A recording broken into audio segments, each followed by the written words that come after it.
നമസ്കാരം. പശ്ചിമേഷ്യൻ സംഘർഷത്തിന് താൽക്കാലിക ആശ്വാസമുണ്ടായിരിക്കെ വിപണികളെ ഉദ്യോഗത്തിലാക്കി യുഎസിൽ നിർണായകമായ കൂടിക്കാഴ്ചകൾ നടക്കുകയാണ്. ഇസ്രായേൽ പ്രധാനമന്ത്രി ബെഞ്ചമിൻ നെതന്യാഹുവും യുഎസ് പ്രസിഡന്റ് ഡൊണാൾഡ് ട്രംപുമായി നടത്തുന്ന കൂടിക്കാഴ്ചയാണ് ഇതിലൊന്ന്. ഇറാനുമായി ബന്ധപ്പെട്ട വിഷയങ്ങളാണ് ഇരുവരും ചർച്ച ചെയ്യുക.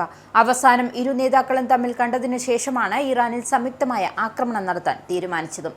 ഇറാനും ഉക്രൈനും തമ്മിൽ പുതിയ തർക്കം ഉടലെടുത്തിരിക്കെ ഉക്രൈൻ പ്രസിഡന്റ് വ്ളാഡിമിർ സെലൻസ്കി ട്രംപിനെ കാണുന്നതും നിക്ഷേപകർ ആകാംക്ഷയോടെയാണ് നോക്കുന്നത്. ചരക്കു കപ്പലിനെ ഉക്രൈൻ ആക്രമിച്ചു എന്നും ഇതിന് തിരിച്ചടി നൽകുമെന്നും കഴിഞ്ഞ ദിവസം ഇറാൻ വ്യക്തമാക്കിയിരുന്നു. അങ്ങനെ ഉണ്ടായാൽ യൂറോപ്യൻ രാജ്യങ്ങളും നിലവിലെ സംഘർഷത്തിലേക്ക് വലിച്ചിഴക്കപ്പെടാനുള്ള സാധ്യതയാണ് മുന്നിൽ തെളിയുന്നത്. അതേസമയം ഇറാനുമായി മധ്യസ്ഥരുടെ നേതൃത്വത്തിൽ ചർച്ചകൾ നടക്കുന്നുണ്ട് എന്ന വാർത്തകൾ വിപണിക്ക് ആശ്വാസമാണ്. ക്രൂഡ് ഓയിൽ വിലയിടിവ് തുടരുകയും എന്നാൽ സ്വർണ്ണ വില ഇടിവിലാണ് ഓഹരി വിപണികളിലും ആശങ്കയുടെ കരിനിഴൽ വീഴുന്നത്. ആർട്ടിഫിഷ്യൽ ഇന്റലിജൻസ് മേഖലയിലെ വിൽപ്പനയാണ് ഇതിന് തിരിച്ചടിയായത്. എന്തായാലും സൈനിക നടപടിയേക്കാൾ ഇറാനെ പ്രഹരമേൽപ്പിക്കാൻ കഴിയുന്നത് സാമ്പത്തിക ഉപരോധമാണ് എന്നാണ്. യുഎസ് നാവിക ഉപരോധം ഇറാനുമേൽ വലിയ സാമ്പത്തിക ആഘാതം സൃഷ്ടിക്കുവാൻ കഴിഞ്ഞിട്ടുണ്ട്. എണ്ണ സമ്പന്ന രാജ്യമാണ് എങ്കിലും ഇറാനിൽ പെട്രോൾ പ്രതിസന്ധി ഉണ്ടാകുന്നത് ഇതിന്റെ ഉദാഹരണമാണ് എന്ന് യുഎസ് ഇന്റലിജൻസ് ഏജൻസികൾ നൽകിയ റിപ്പോർട്ടിൽ ചൂണ്ടിക്കാട്ടുന്നു.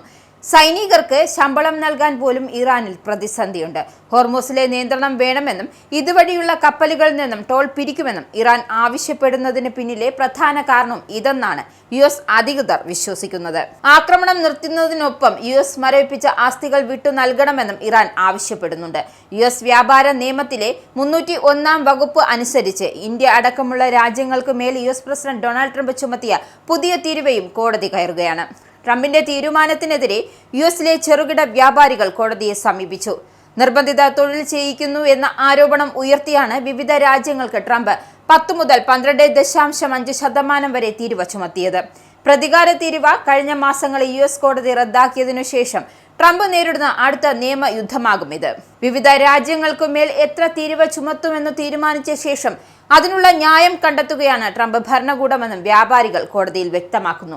ഇത്തരം തീരുവകൾ യുഎസിലെ ചെറുകിട ബിസിനസ്സുകളുടെ സാരമായി ബാധിക്കുമെന്നും ഇവർ ആരോപിക്കുന്നു. പശ്ചിമേഷ്യയിൽ സംഘർഷം താൽക്കാലികമായി അവസാനിച്ചതോടെ ക്രൂഡ് ഓയിൽ വിലയിടിവ് തുടരുകയാണ്. ബ്രന്റ് ക്രൂഡ് ഓയിൽ ബാരലിന് $87.22 കഴിഞ്ഞ ആഴ്ച $100 മുകളിലെത്തിയിരുന്നു. WTI ക്രൂഡ് ബാരലിന് $81.28 UAEയിൽ മർബൻ $84 എത്തി. പണപ്പെരുപ്പവും പലിശ നിരക്ക് വർധനവ് ഭീഷണിയും കുറയ്ക്കാനാകുമെന്ന നീക്കമായാണ് ഇതിനെ കാണുന്നത്.